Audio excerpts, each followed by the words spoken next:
Well, unfortunately today, the room that we were going to be in, which has the projector, is not available, so I'm going to be showing you my slides. I'm your human slide machine.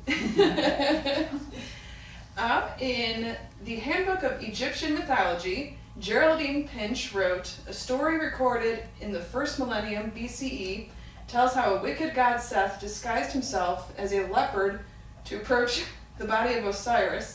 He was seized by Anubis and branded all over with a hot iron. This, according to Egyptian myth, is how the leopard got its spots." Say, this expert actually shows just one of the roles that Anubis had in protecting the dead. Say, ancient people actually believed that he not only protected Osiris, but he protected the common man. And they would pray to him to watch over their deceased loved ones.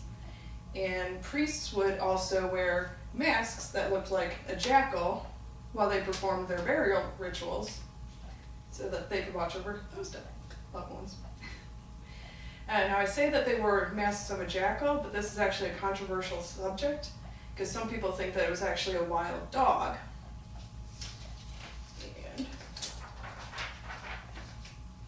And Anubis actually has traits and similar with the jackal, a wild dog, and the mythical fox.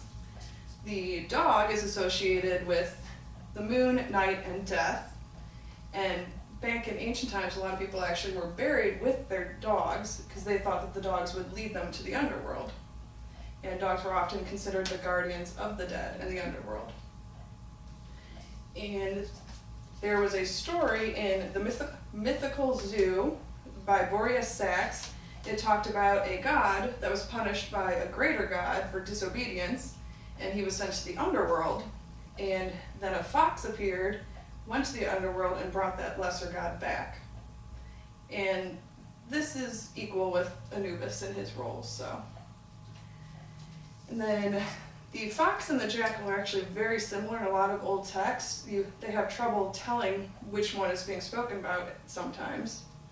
The jackal is known for its burrowing, which puts it with the intimacy with the earth. And it is also known for its scavenging, which relates it with death. Now, we may never know actually which of these three animals that Anubis is supposed to portray, but in all the ancient artifacts, he most resembles a jackal or a dog. And as you can see, I've got some pictures here. In the Old Kingdom, he was usually seen as a sitting dog or jackal, like in this picture here. And in the New Kingdom, he was usually seen as a standing man with a jackal or dog head. And he was usually black in color, because the black would signify the afterlife or fertility. And this color is actually very fitting for Anubis, because for a long time he was the primary god of the underworld.